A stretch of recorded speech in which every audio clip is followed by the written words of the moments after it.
RBI और सरकार के बीच विवाद की वजह से केंद्रीय बैंक की बैलेंस शीट को लेकर खूब चर्चा हो रही है। तो आइए आपको बताते हैं कि आखिर क्या है आरबीआई की बैलेंस शीट और कैसे होती है आरबीआई की कमाई और सरकार को कब कितना फंड ट्रांसफर किया जाता है। देखिए, ऐसे ही कुछ सवालों के जवाब देती प्राइम टीवी की ये प्राइम रिपोर्ट।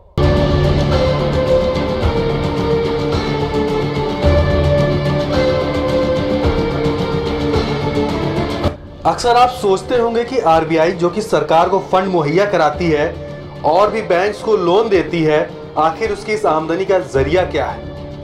क्योंकि उसकी ना तो कोई पब्लिक डीलिंग होती है और ना ही वहां कोई पैसे जमा करता है। तो आइए आपको बताते हैं कि क्या है इस आमदनी का जरिया। दरअसल आरबीआई की आमदनी के 3 जरिए हैं। पहला, ओपन मार्केट ऑपरेशन, जिसके तहत वो सरकारी बॉन्ड्स खरीदता है जिस पर ब्याज से उसे इनकम होती है। सरकार के बोरोइंग प्रोग्राम पर मिलने वाली फीस से भी आरबीआई को अच्छी खासी कमाई होती है। आरबीआई जो विदेशी फॉरेन एसेट्स होल्ड करता है उससे भी उसे इनकम होती है। इसके अलावा फॉरेन एक्सचेंज सर्विसेज पर कमीशन से भी सेंट्रल बैंक को अच्छी खासी आमदनी होती है। अकाउंटिंग के लिहाज से विदेशी मुद्रा भंडार को एसेट्स माना जाता है क्योंकि उसे लोकल करेंसी में बदल दिया जाता है।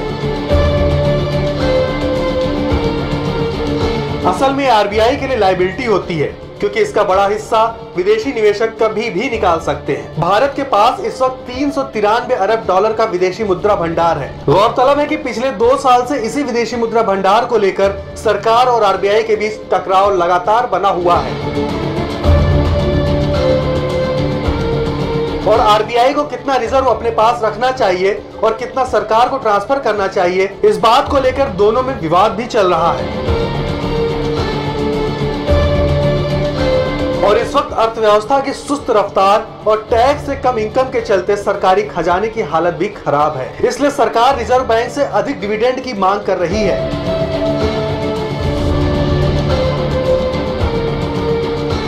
दरअसल आमदनी के एक हिस्से को कंटीजेंसी और एसेट डेवलपमेंट फंड में डालने के बाद भी वह बाकी रकम सरकार को डिविडेंड के तौर पर देता है। हालांकि इसके लिए कोई फिक्स्ड फॉर्मूला नहीं है कि वो कितना डिविडेंड सरकार को और किस तरीके से देगा।